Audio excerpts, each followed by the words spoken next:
आमदनी कम है पर लागत बहुत ज्यादा है। आईटीसी सनराइज मसाले स्वाद बिहार का प्रेजेंट्स खाना खजाने का चटपटा प्रोग्राम चटोरी बहू में आप सभी का स्वागत है।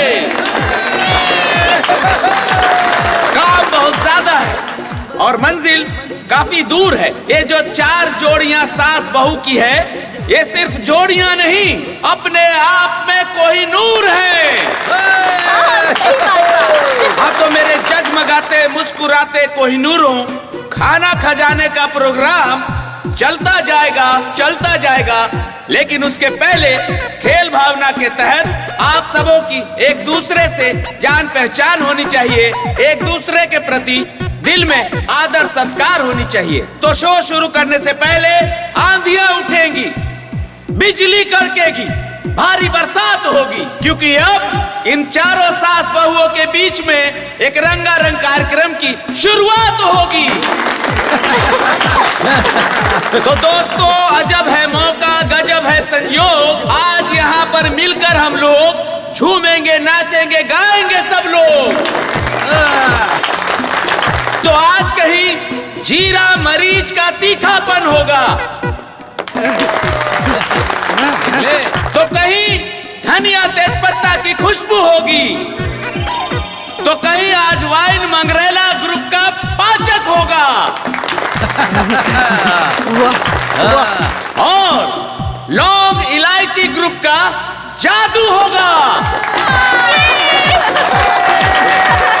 So we ready? 1, 2 and 3।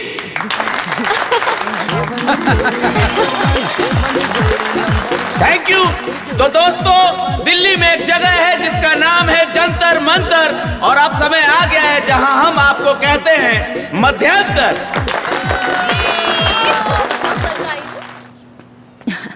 बड़ी गर्मी बा हो, चलो जल्दी, देर ना हो जाए। अरे भाई प्रणाम प्रणाम प्रणाम प्रणाम। हे सुरेंद्र, हम तो तोरा से कहता नहीं होता मिसे ना कि रहुए लोग जीतब, बाकी यहाँ केहू में दम नहीं खे।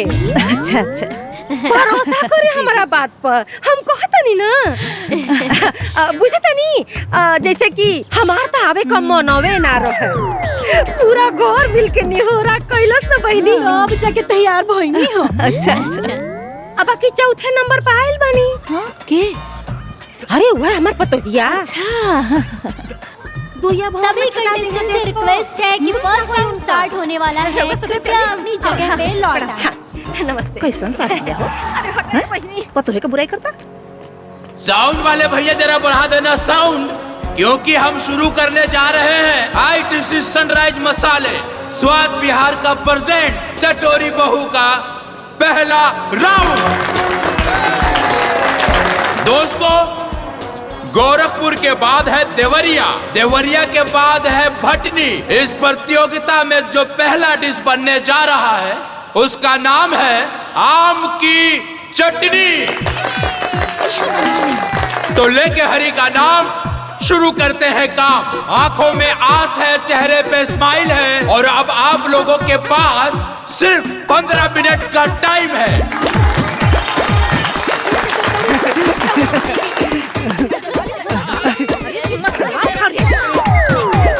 अरे जल्दी करा।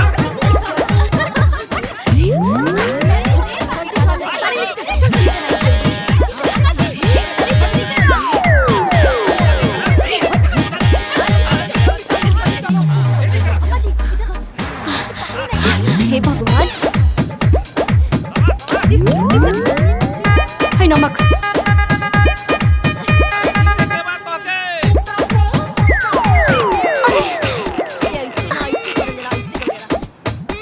जल्दी चिरे ले, हट हम चिरे दे। काट के दे, हमनी जीतल जाई, बहुत अच्छा चटनी बनी। ले। अरे बढ़िया से करो ना। और ललका मिर्चा ना रे, हरियर का मिर्चा डाल। ना अम्मा जी, ललका मरचा पड़ी। अरे ऐसे कैसे हरियर के मिर्चा पड़ला?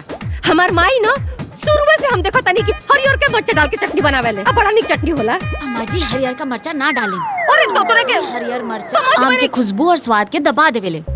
माने की दुल्हन तू ही कहल चाहता रू कि हमार माई हमार दादी बिना खुशबू का बिना टेस्टी खाना बना के खात रही हैं?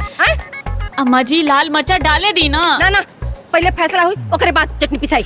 हमारा जमाने में हरियर मरचा पिसात रहे तो हरियर पड़ी बस। अम्मा जी लाल मरचा से खुशबू और स्वाद दोनों अच्छा आवेला।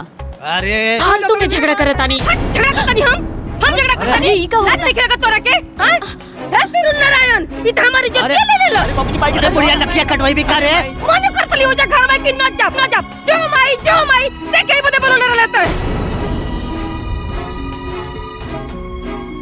हे पंचलोक हमार बात सुना। एक खेला में ना नहीं हमार पतो ना हमें कर सास बता देता नहीं भैया साफ हम यहाँ से जाता नहीं। हमरा के नहीं खेले के जोड़ी टूट गई जोड़ी टूट गई। अरे माँ जी, अरे भौजी, सास का पारा चढ़ गया है और बहू का टेंशन बढ़ गया है क्योंकि दोनों लोगों में होने लगा है झगड़ा। अरे रुके। ए माँ जी, एक मिनट आप लोग बैठ जाइए प्लीज, बैठिए जाइए। माता जी आप इस तरह से प्रतियोगिता को छोड़ के नहीं जा सकती, ये नियम के विरुद्ध है। दिमाग खराब कर ले। देखिए अगर आप हमारी बात नहीं मानेंगी तो हमें बल का प्रयोग करना पड़ेगा। मतलब अब बल का प्रयोग मतलब पुलिस थाना वगैरह वगैरह। ना प्लीज माँ जी। बैठिए, आप लोग शांत से बैठिए। तालियां। समय हो गई। तालियां।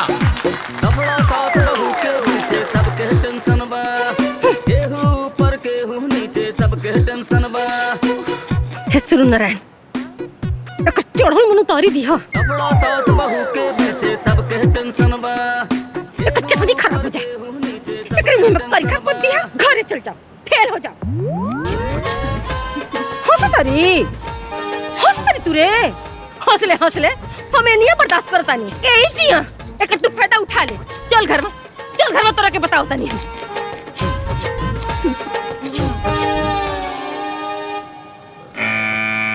दोस्तों रेत को अंग्रेजी में कहते हैं सैंड और अब समय आ गया है जहां हमें कहना पड़ेगा द एंड।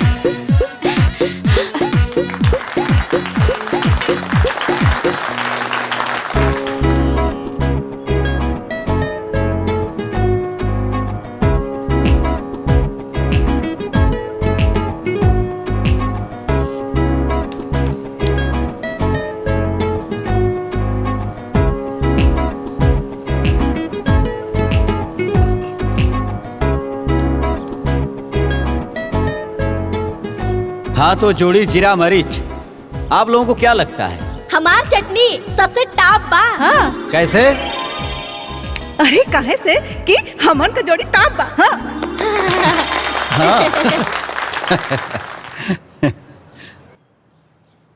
हाँ तो जोड़ी धनिया तेज पत्ता आप लोग अपन चटनी की विशेषता बताई। हमनी की चटनी बेहद चटकार बा। एकरा चटला से मुंह जाला।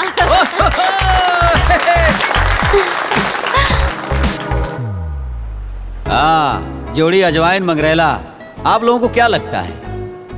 देखिए अगर मैं आपसे एक सवाल पूछूं कि हम आपकी डिश क्यों खाएं तो आपके पास क्या जवाब होगा? ओ कहा ना खाए में बड़ी निमन लगेला और चटनी खइला से ना लूह ना लगेला। हमार नानी कहत रहली हो। एक नंबर एकदम सही। नानी नो डाउट। हाँ तो तीनों जोड़ियां अपनी अपनी चटनी की तारीफ कर ली हैं। अब आप भी अपनी चटनी के बारे में कुछ बताइए। नमस्ते। हम बताओ तनी ये जज मैडम, ये जज साहब, ये अपना मन से चटनी बनौले बिया। अगर हमारा मन से बनौले रहत ना तो यहाँ जितना जाने पानी वो सब तरह से ऊपर हमार चटनी बनल रहत। तालियां। माँ जी आप ये जानती हैं कि आपकी बहू आपकी बात नहीं मानती थी। बोलिए।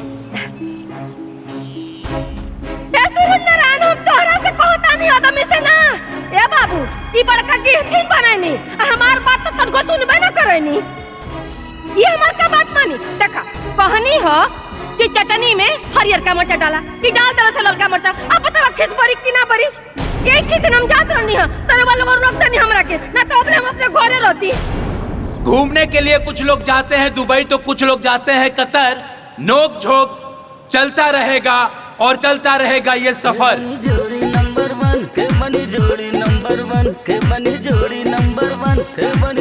तो दोस्तों 6 अंकों को प्राप्त कर जो जोड़ी चौथे स्थान पर पहुंची है उस जोड़ी का नाम है धनिया तेजपत्ता।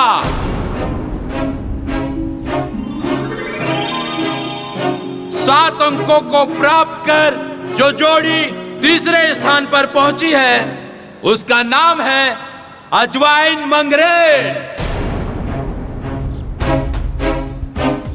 और 8 अंकों के साथ दूसरे स्थान पे जो जोड़ी पहुंची है उस जोड़ी का नाम है जीरा मरीच। और 9 अंकों के साथ पहले स्थान पे जो जोड़ी पहुंची है उस जोड़ी का नाम है लौंग इलायची।